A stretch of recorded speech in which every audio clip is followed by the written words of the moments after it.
today with Sule from Kinara Insights, and we're going to talk about the impact of technology on healthcare. You know, Samir, we know that the healthcare industry is bombarded with regulatory, legal, and compliance changes all the time. But with the advent of technology, there's a lot of unknowns that are occurring.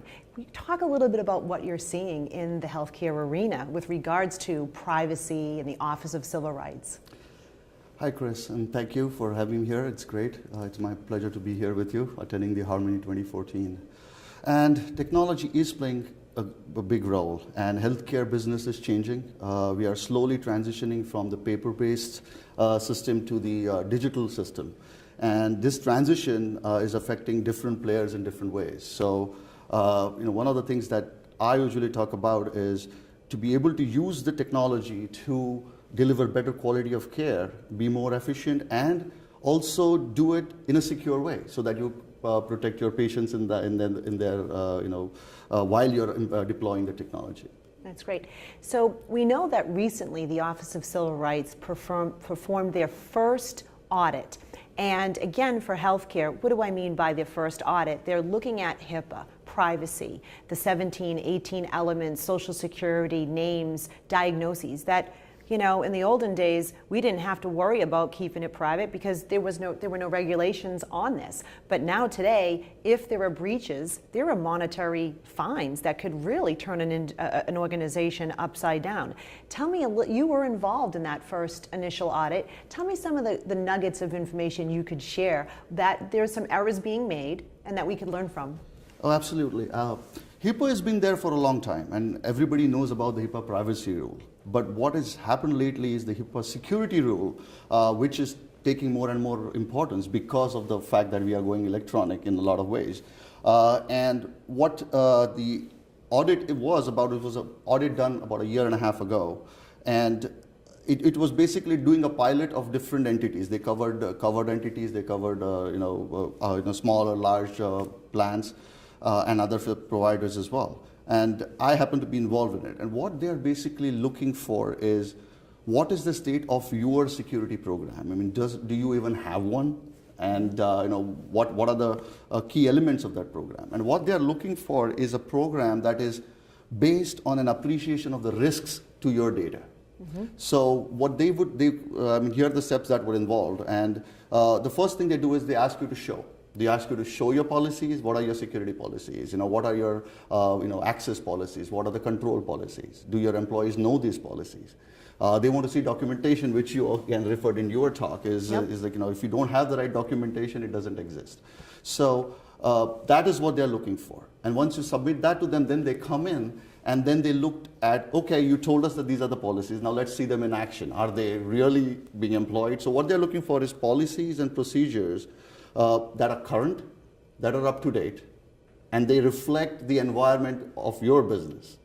And also they want to make sure that you're training your employees properly to understand the policies and comply with the law. So. Right. And of interest, though, I think there are many healthcare providers today that are unaware of their risk, and it's recommended, I'm sure, that they have a risk analysis. A risk analysis for someone like yourself to come in and say, gee, did you know that you cannot have the computer screen open to the medical record of the patient?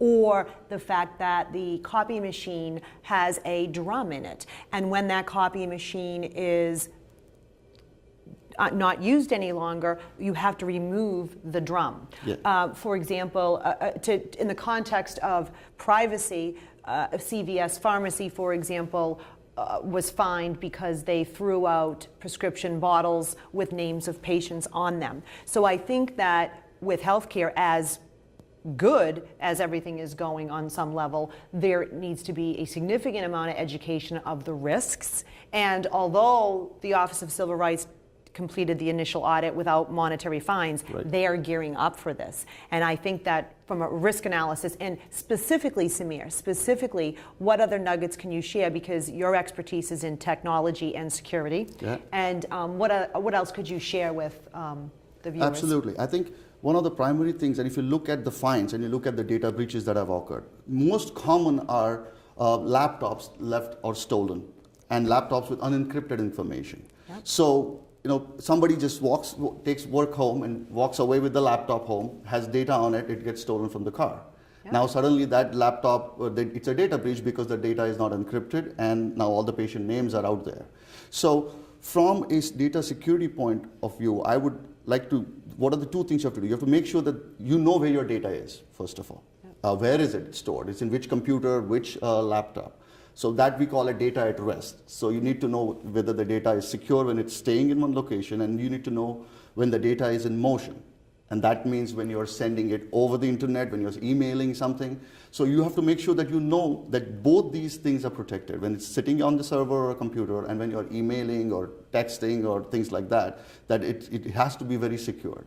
So I would advise, the advice that I give is, first of all, you need to do a risk analysis, which means you need to know where your data is, what are the risks to that data, what are the threats. Like, for example, I can give an example of the laptop, is that the data on the laptop, the risk is that it gets stolen. Yep. Right. So, what are your security measures to control that risk? So, you could say that, I have encrypted the whole disk drive. So that protects you from when the data gets lost. So you look at a laptop, you identify the risk to the laptop, what are the threats, and say that the risk is high or low depending on what the measures are there.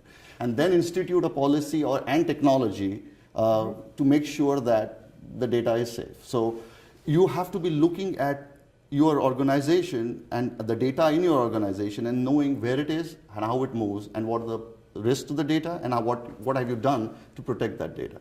Right. So in essence, two things.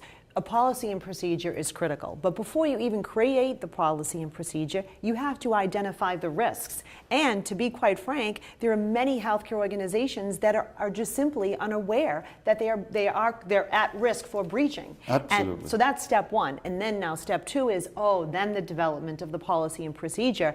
And then that policy and procedure has to be communicated to the staff, educated on an ongoing basis, so they know that, guess what? This particular iPad cannot leave the unit. So yes, technology is bringing with us a whole set of procedures that we were just unaware of, and now we have to identify those procedures, train, execute, and educate in order to safeguard from fines and potential huge damages. And technology is one piece of it, right? Yep. There's people involved, which is also key, that you need to use it in the right way. So what I emphasize in my trainings is use the technology that you need to make your business better, deliver better care, be more efficient, but use it in a secure manner. So technology by itself is not compliant. Yes. The organization That's is compliant, huge. right? So That's right. you've got to make your organization compliant by having the right combination of policies and procedures, technology, and training. So people need to know how to use the technology. They need to know what are the consequences of using it wrongly. So the policies and procedures have to be in place, and they have to be trained regularly, because that's the key part of it. Organizations change. There are people who come and go. Technology evolves. So you've got to be on top. So I would advise that you need to do all these things in order to stay compliant. Yeah, well, Samir, you're just amazing for the industry. I'm very grateful to have met you, and Samir, the training that you've provided to myself and all my affiliates has been fantastic. I appreciate it. It's been my pleasure. Thank you very much. Thank you.